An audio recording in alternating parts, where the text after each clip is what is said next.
Odujom Itoophiyaatti lammiileen miiliyoona 82 ol bishaan dhugaatii qulqulluu argachuu ministeerri bishaanii fi enerjii beeksise.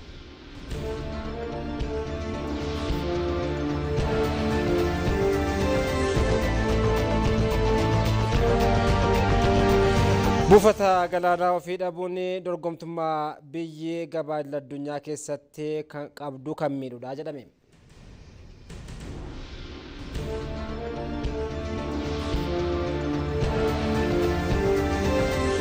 Oduu maddeen alaatiin Iraan yaada araaraa Ameerikaan dhiyeessite yoo fudhatte waraanni hatattamaan dhaabbachuu danda'a jedhan pirezidaant Doonaald Tiraamp.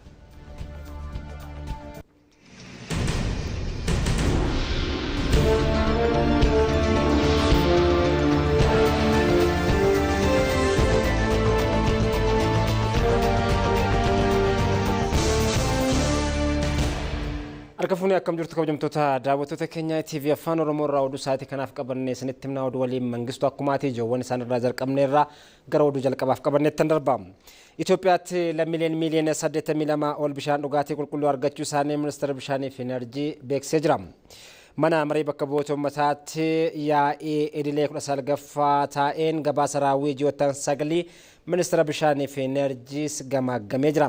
Ministeera bishaanii fi enerjii gabaasa raawwii hojii gurguddoo ji'oottan 9 mana marii bakka bu'oota uummataatiif dhiyeesseen baadiyyaatti piroojektota bishaanii 3,232 ijaaramanii xumuramuun lammiilee miiliyoona 1.9 fayyadamoo yoo taasisu magaalaatti ammoo piroojektonni bishaan dhugaatii 42 xumursiisuun hawaasa 800 fi 26 ol fayyadamaa taasisuu fi waliigalaan immoo akka biyyaatti uummanni miiliyoona 82 ol yeroo ammaa kana fayyadamaa bishaan dhugaatii qulqulluu ta'uu ministeera bishaanii fi enerjii Dr. Injiinar Habtaamuu Muttafaa ibsanii jiru.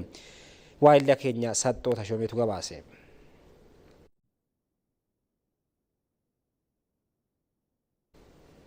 Kabajamtoota daawwattoota keenya dhimma kanarra turtii kan taasisnu ta'a jechuudha. Riippoortarri keenya Saxxoo Tashoomee toora irratti argameet kennee jiru.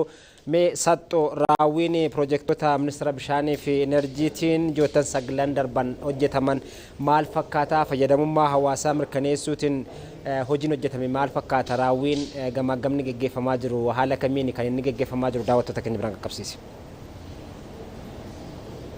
Hayyee Mangistuu ulfaadhu egaa guyyaa irraa kana manni marii bakka bu'oota uummataa yaa'ii idilee isaa 19ffaa taa'ee jira. Manni marichaa yaa'ii idilee 18ffaa qaboo yaa'ii idilee 18ffaa mirkaneessuudhaan kan inni eegale.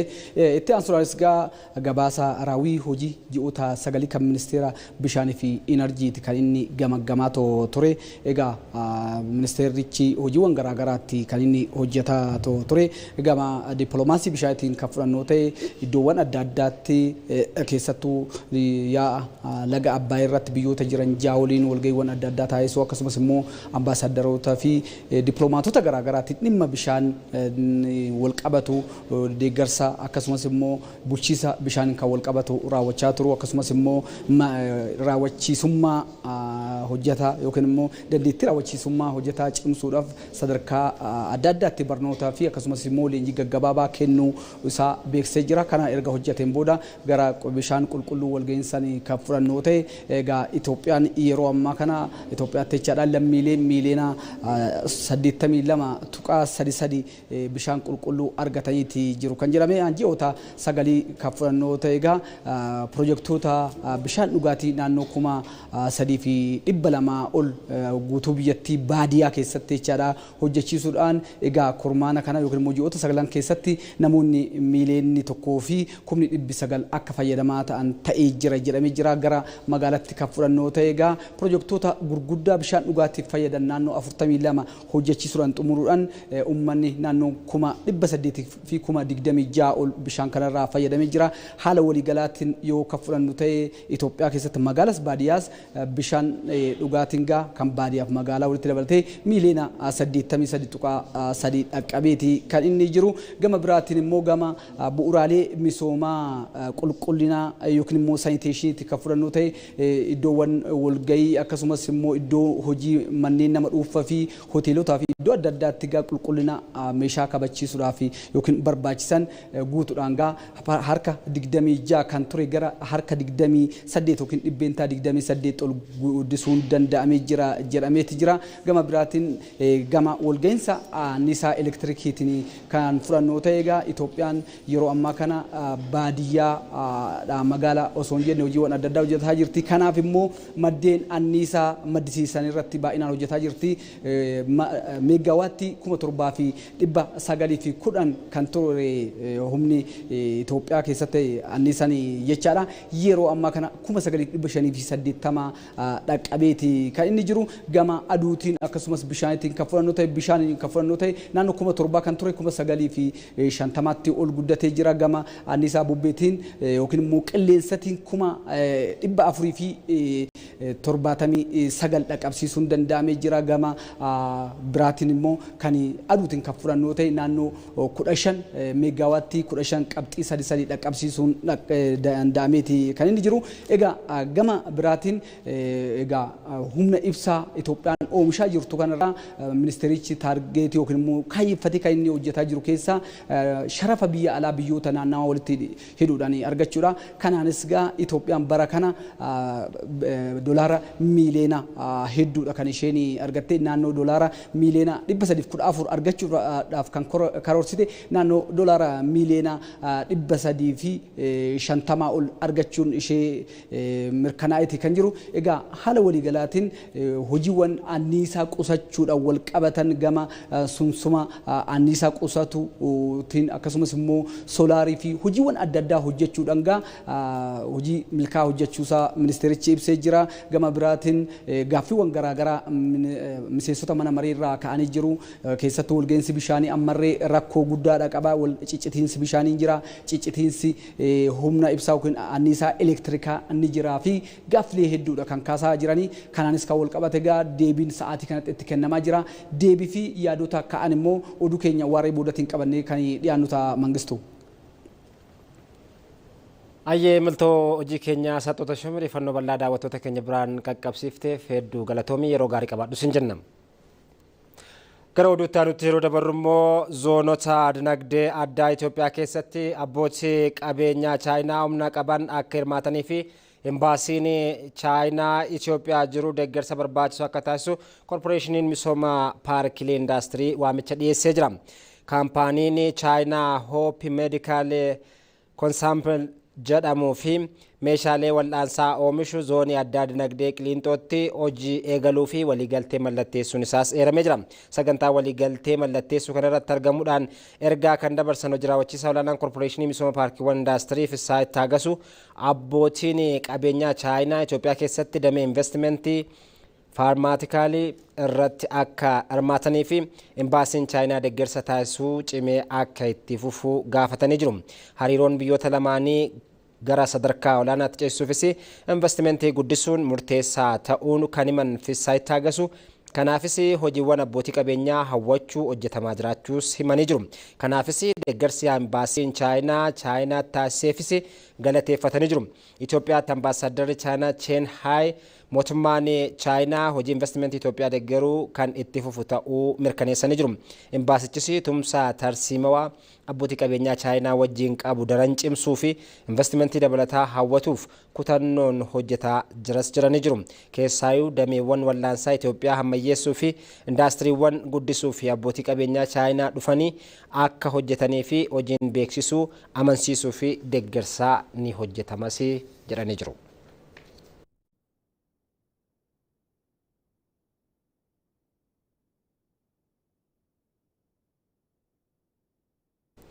Misoomni annisaa haaromfamaa Itoophiyaa guddina naannawaa kan ariifachiisu ta'uu hayyoonni himan. Yuunivarsiitii Diillaatti mariin qorannoo mata duree hirkattummaa annisaa haaromfamaa gara fuulduraatti jedhuun sagantaa marii qorannoo idil-addunyaa qophaa'ee jira. Sagantaa marii qorannoo kanarratti Itoophiyaan misooma annisaa haaromfamaadhaan naannawichatti walitti hidhamiinsa dinagdee guddaa uumuuf qooda akka qabdu himamee jira. Itoophiyaan humna annisaa elektirikii haaromfamaa maddisiisuun biyyoota ollaatiif dhiyeessuun walitti hidhamiinsa naannawichaa cimsuu keessatti shoora olaanaa baachaa akka jirtus himamee jira. Misooma annisaa haaromfamaa hirkattummaa boba'aa hambisuu fi dinagdee uumamaa wajjin wal simsiisuu ijaaruudhaaf gahee olaanaa akka qabu yuunivarsiitii Hawaasaatti qorataa fi barsiisaa kan ta'an Dr. Shimallis Nigaatuu himanii jiru. Damee kanaanis hojii hojjetamuun dhaqabummaa annisaa uummata biraan gahuudhaaf kan kaayyeffate ta'uu seeranii jiru. Itoophiyaan damee annisaa haaromfamaa guddisuu irratti hojii hojjetaa jirtuun deeggaruudhaafis hojiileen qorannoo gama hedduutiin hojjetamaa jiraachuu pirezidaantiin ittaanaa yuunivarsiitii Dillaa Dr. Habtaamuu Tamasgeen himanii jiru.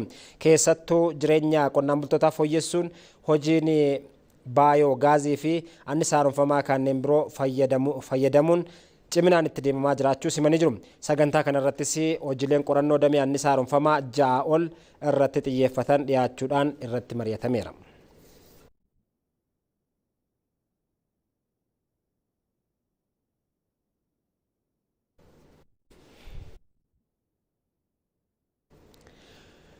Buufata galaanaa ofii dhabuun dorgomtummaa biyyi gabaa addunyaa keessatti qabdu haalaan hir'isa.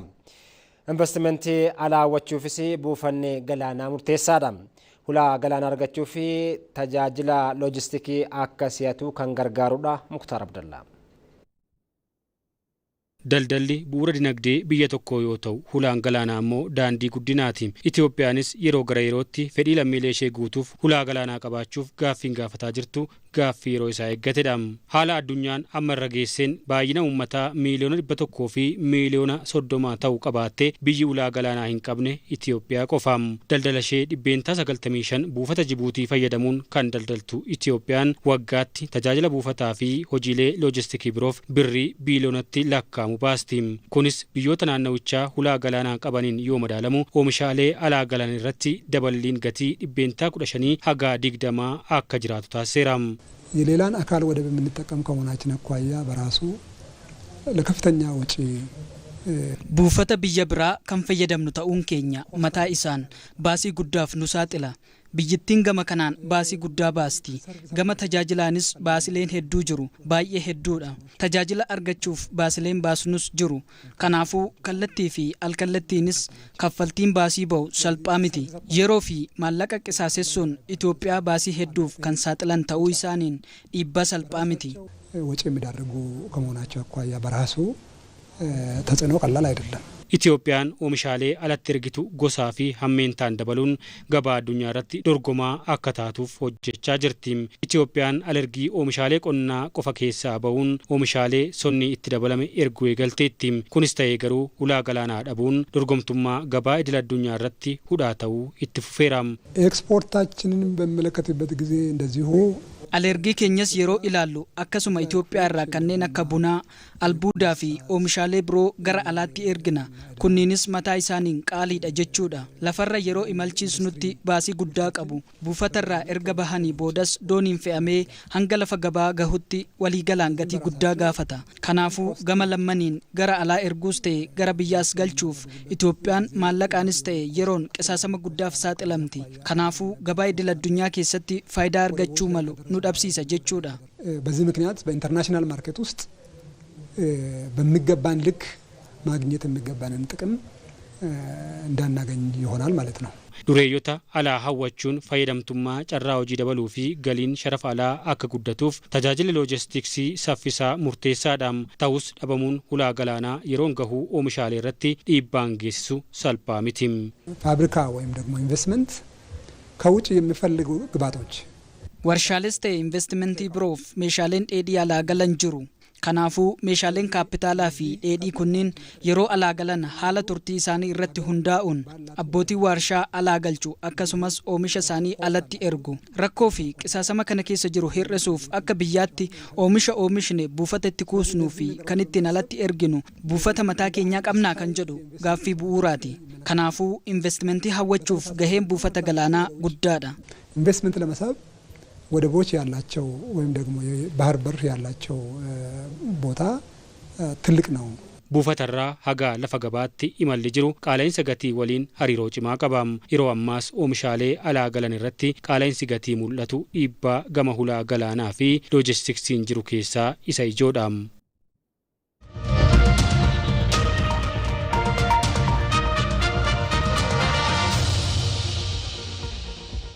Gara odeeffannoowwan filannoo wal qabatanitti yeroo dabarru immoo filannoo waliigalaa torbaffaa bakka bu'a qabeessa akka ta'uu fi paartileen siyaasaa waloon hojjechuu irratti argamu.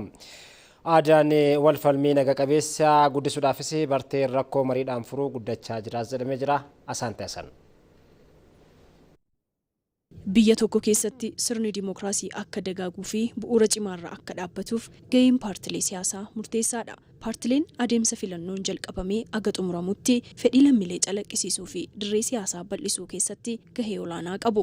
Adeemsi filannoo itti aanu itti gaafatamummaa guddaa waan gaafatuuf qaamoleen qooda fudhattoonni hundi dirqama isaanii bahachuu qabu. ምርጫው የተሻለና ዲሞክራሲያዊ እንዲሆን አንደኛ filannichi fooyya'aa fi dimookiraatawaa akka ta'uuf tokkoffaa hundi keenya adeemsa keessa darbinee dhufne beekuu qabna. Ammas lammiileen kaardii filannoo fudhachaa jiru. Kanaaf ni galateeffanna. Yeroo itti aanuttis wal falmii keenya yeroo taasisnuu fi filannoof of qopheessinu seeraa fi heera hordofuu qabna. Mootummaanis dirree wal falmii caalaatti mijeessuu qaba. Kun cimee itti fufuu qaba. Filannoon kun naga qabeessa, dimookiraatawaa fi haqa qabeessa ta'ee akka xumuramuuf paartileen mootummaa fi uummanni hirmaannaa dammaqaa taasisuu qaba. እጩዎች ማስተዋወቅ የምርጫ ቅስቀሳ adeemsi kaadhimamtoota beeksisuu sosochiin filannoo hundi seera filannoo hordofee akka deemuu fi guyyaa filannoo immoo filattoonni haalaan ba'uun paartii naaf ta'a jedhan akka filataniif waamicha dabarsineerra. Walumaa galatti filannoo marsaa torbaffaa haqa qabeessa, walaba, dimookiraatawaa fi naga qabeessa akka ta'uu fi manni maree waloo paartilee siyaasaa keenya cichoominaan kan hojjetu ta'a. Biyya walfalmiin paartilee siyaasaa cimaan keessa jiru keessatti carraan heddumina yaadaa fi olaantummaan seeraa itti kabajamuu bal'aadha. Sirni dimookiraasii akka cimuuf gumaachi paartilee siyaasaa fi lammiilee Itoophiyaa olaanaadha. ምርጫ የሚያሰኘው ማህበረሰብ ነው። መራጩ ህዝብ ነው ምርጫ የሚያሰኘው። Hawaasa filannoo filatutu filannoo tokko mirkaneessa. Hawaasni filatu hirmaannaa dammaqaa akka taasisuuf irra deddeebiin waamicha taasisneerra. Hawaasnis iddoo garagaraatti hirmaannaa gaarii taasisaa jira. Akkasumas murtoodhumaas kan mirkaneessu uummata. Kaayyoon siyaasaa inni duraa uummata abbaa aangoo taasisuudha. Uummanni abbaa aangoo yoo ta'e waan barbaadu kan muduu fi kan barbaanne akkasuma gochuu kan danda'u ta'uu qaba. Kana kan murteessu ammoo kaardii filannooti. Gama kamiinuu filannichi iftoomina kan qabu, hirmaachisaa kan ta'e akkasumas kan rakkoo furu akka ta'u hunduu ga'eesaa baachuu qaba. ማህበረሰቡ ደግሞ እንግዲህ ወቅቱ ሲደርስ ምርጫ ካርዶስ hawaasnis yeroo filannootti kaardii filannoo fudhatee osoo hin qisaasessin paartii bakka na bu'uu danda'a jedhuu fi itti amanu filachuu qaba. Filannichis dimookiraatawaa fi naga qabeessa akka ta'uuf ga'eesaa baachuu qaba. Qophii fi tattaaffiin paartileen siyaasaa haga filannootti taasisan sadarkaa adeemsa dimookiraasii biyyattii kan murteessudha. Filannoo waliigalaa torbaffaa bara kanaa filatamu irratti hirmaachuu fi kaardii filannoo fudhachuun qophoofne jirra jedhan jiraattonni godina Shawaa Lixaa aanaa Ejere. Mootummaanis waggoottan 5 itti aananii fi bakka isaanii bu'uu misoomaa fi nageenya biyyattii itti fufsiisuu danda'u filachuudhaaf kaardii filannoo fudhachuudhaan qophaa'u isaanii jiraattonni aanichaa himanii jiru. Filannoon kun haqa qabeessa, dimookiraatawaa fi nagaa ta'ee akka golabamuufis ga'ee isaan irraa eegamu kan baatan ta'uu dubbatanii jiru. Yaada isaanii obsaa Hirphaatu qindeesse. Guyyaa galmeen jalqabuurraa kaasee nuti kaardii keenya fudhannee guyyaa filannoo sanitti nuuf ta'a kan jenne itti amannee yaadne filachuudhaaf qophoofneerra. Dhuunfaa gootiin guyyaa buufanni filannoo baname irraa kaasee kaardii fudhadheen jira. Kan ammoo guyyaa filannoon ga'u sanatti sa'aatii eegee dhaqee mootummaa naaf ta'u biyya kana gaggeessuu danda'u filachuuf qophiin. Filannoo sanarratti paartii kamtu naa ta'a, nama kamtu naa ta'a kan jedhu qulqulleeffadhee adda baafadheera jechuudha. Akka jiraataa tokkootti eenyutu naa ta'a, eenyuun filadha, eenyuun filachuu qaba, eenyutu na hoogganuu qaba, eenyu yoo darbe, eenyu yoon filadhe hawaasa kanaaf biyya kanaaf ta'a kan jedhu adda baafadheera jechuudha. Filannoonni dimookiraasii biyya kanaa keessatti iddoo guddaa qabu. Filannoon jechuun biyya dimookiraasiin bulti gaafa jedhani filannoon murteessaadha. Kanaaf filannoo marsaa torbaffaa kan bara kana gaggeeffamu irratti haala gaariidhaan qophoofnee jira. Akka carraa bara kana baay'ee adda kan godhu miidiyaadhaan. Paartileen maal imaammata isaanii, tarsiimoo isaanii biyyaaf maal akka hojjechuu barbaadan yeroo garaagaraatitti kallattiidhaan nu darbaa jira. Isa sanirraa hubannoo fudhannee eenyu filachuu akka qabnu irratti murteessinee akka dhuunfatitti ani ofii kiyyaa murteessee guyyaa isa filachuudhaaf sa'aatii isaa eegee qophaa'e. Kaardiif fudhate sirnaan qabatee gaaf sana sa'aatii buufata filannoo isaatti argamee filachuu qaba. As cinaatti immoo qaama gidduu galee nageenya keenya diiguuf deemu akka nageenyi keenya boora'u kan godhuuf deemu kaleessa ofirraa ittisaa ture. Borus immoo hawaasa keenya jabaatee ofirraa ittisee akka deemu hawaasa keenya cinaa dhaabbannee akka inni filannoo kun milkaa'u ni taasisna. Gaafas immoo akka lammii tokkootti nageenyaan ba'ee hawaasni illee nageenya isaa eegee akka filatuuf anis nagaadhaan ba'ee nagaadhaan akkam filadhee galuuf itti qophaa'een jira jechuudha. Filannoo marsaa torbaffaa hundi keenya kaardii filannoo fudhanneerra. Akkasumas bukkeetti nageenya keenya eeggachaa nageenya hawaasa kanaa eeggachaa itti kan jirru gaafa guyyaa isaa ga'e filannoo kana dhaqnee sagalee keenya biyya kanaa kennuuf qophiidha jechuudha.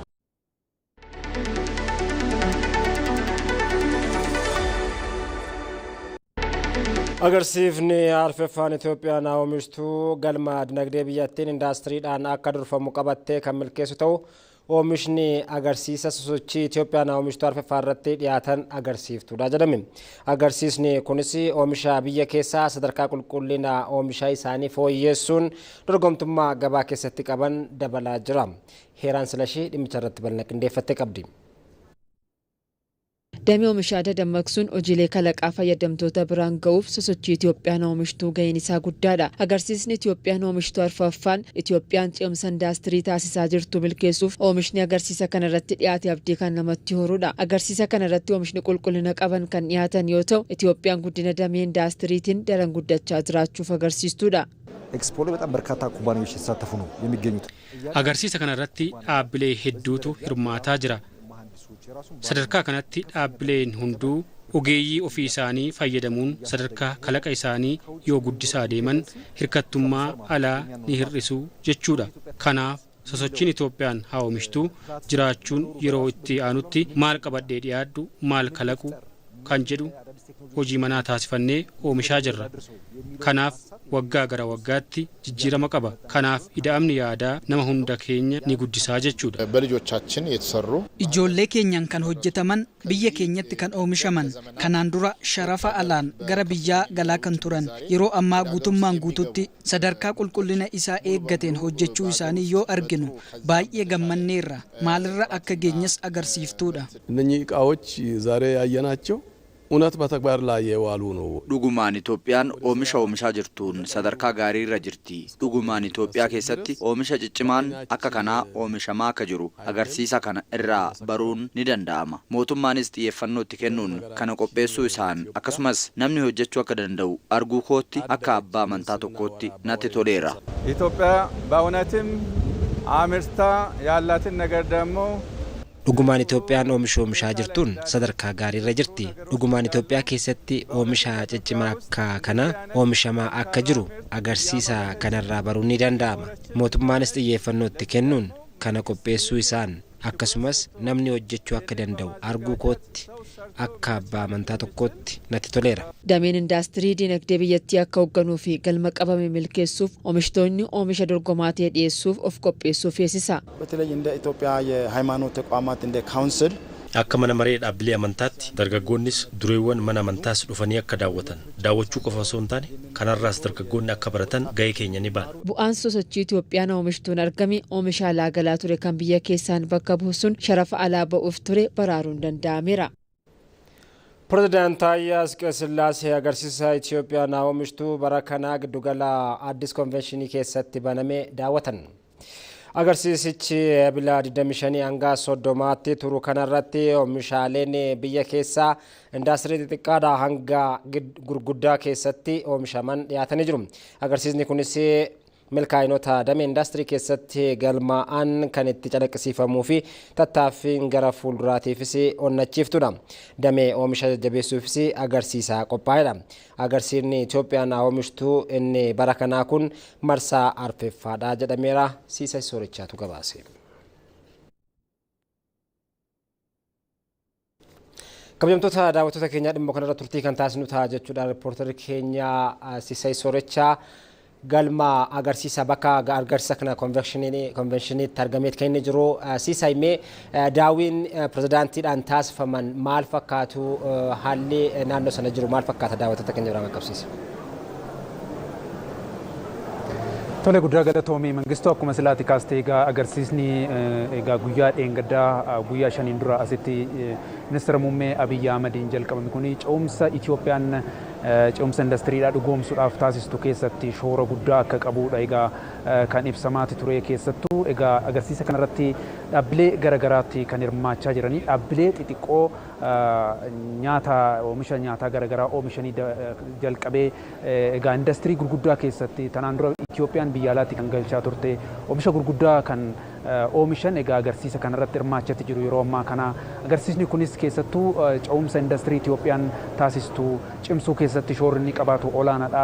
Wanti asitti mul'achaa jirus egaa waggoota muraasa keessatti Itoophiyaan sosochii Itoophiyaan oomishtuutiin egaa galmi ishee milkeessaa jirtu guddaa ta'uusaa egaa agarsiisa kanarratti wanti mul'achaa jiru kanaaf ragaadha jechuun danda'ama. Guyyaa har'aatis egaa pirezidaantii Taayyee Asqasillaasee agarsiisa kana daawwachaati jiru yeroo ammaa kana agarsiisa kanarrattis egaa dhaabbileen garagaraa akkuma sila kaasee egaa oomisha xiqqaa jalqabee oomisha gurguddaa sadarkaa indastirii gurguddaatti tanaan dura biyyoota Awurooppaatii Itoophiyaan galchaa turte oomishuu irratti egaa Itoophiyaan milkaa'ina guddaa agarsiisuusaati egaa kan ka'aati jiru yeroo ammaa kanas maashinoota gurguddoo akkasumas immoo konkolaattota dabalatee oomisha duraan Itoophiyaan alaa galchaa turte doolaara hedduu kaffaluudhaan alergii biyyattii keessatti shoora guddaa kan qabatu egaa agarsiisa kanarratti yeroo ammaa kana mul'achaati jira. Agarsiisa kanaanis egaa Itoophiyaan hangam tattaaffii akka taasisaa jirtudha. Egaa oomisha biyya alaatii duraan galchaa turte biyya keessan bakka buusuu keessatti shoorri inni qabaatu guddaa isaa ta'uu isaati. Egaa agarsiisa kanarratti guyyaa har'aa kanas kan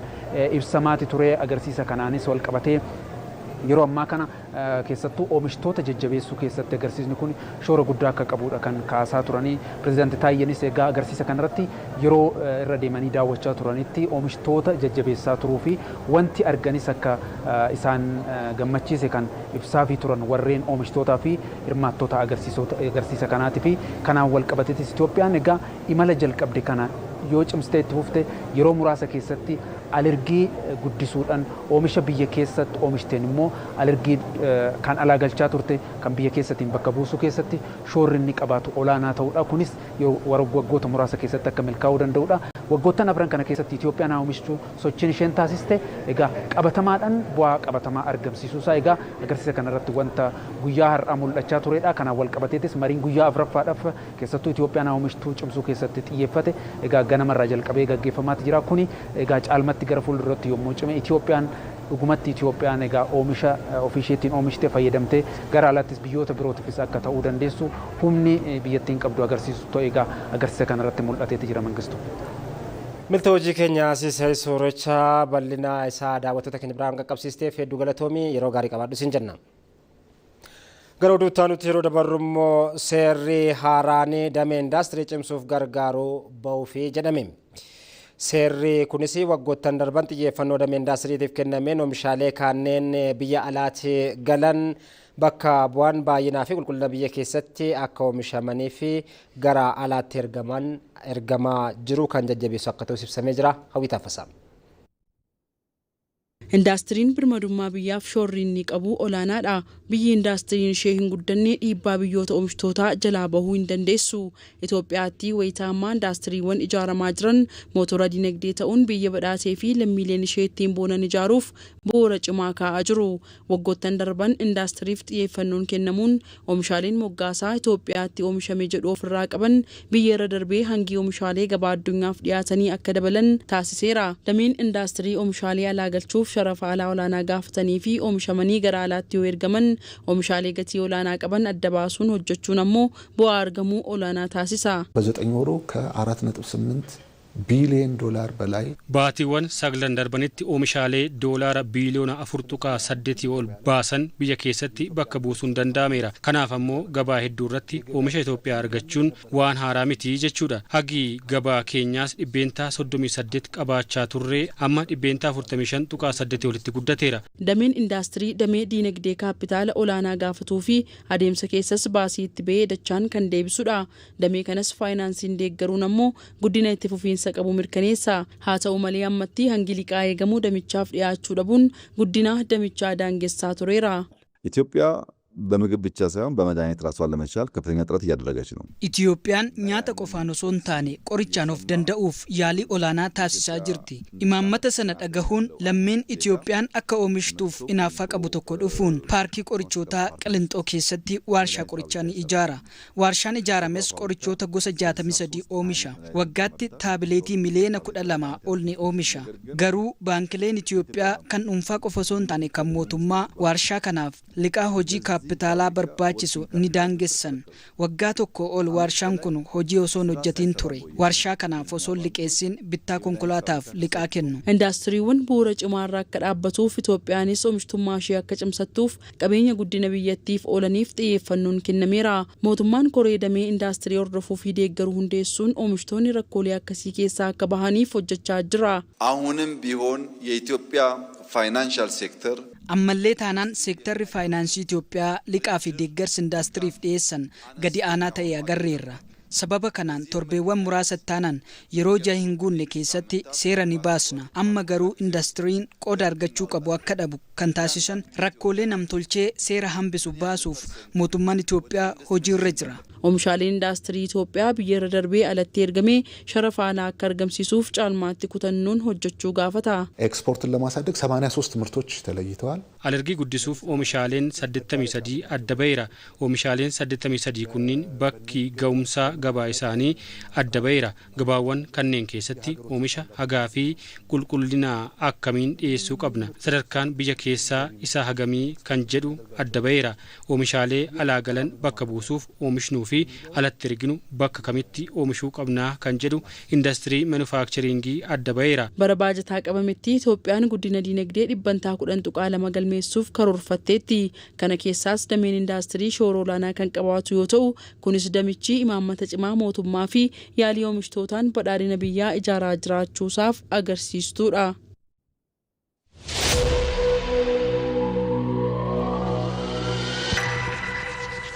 gara odeeffannoowwan maddeen alaatii arganneetti yeroo dabarrummoo Iraan waliigaltee US Ameerikaan dhiyeessite yoo xiinxaltee ilaalte waraanni kun hatattamaan ni dhaabbataa jedhan pirezidaant Doonaald Tiraamp.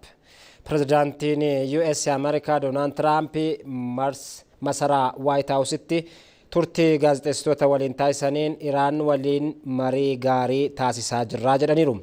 Sa'aatii 24 darban keessatti marii gaarii taasifneerraa kan jedhan pirezidaantichi Iraan karoora nageenyaa dhiyeessine erga ilaaltee booda waraanichi ni xumuramaa jedhan. Karoorri nagaa dhiyaate kunis qabxiilee 14 kan of keessaa kan qabu yoo ta'u, karoorri dhimma niwukileerii irratti dhorkaa yeroo kaa'uu fi hulaa Hormuz banuu irratti akka xiyyeeffatus ibsamee jira.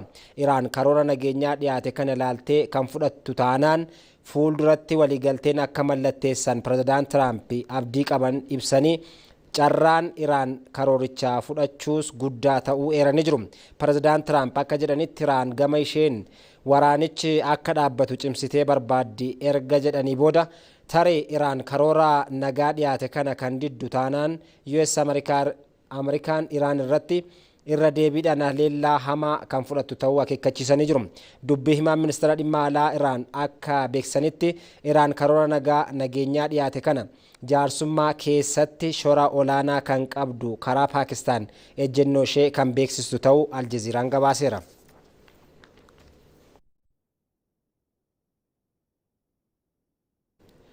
Oduu ispoortiitiin immoo PSG'n Bayern Munichiin tapha dhaqaa galaa 6-5 injifachuutiin morkataa waancaa xumuraa ta'ee jira.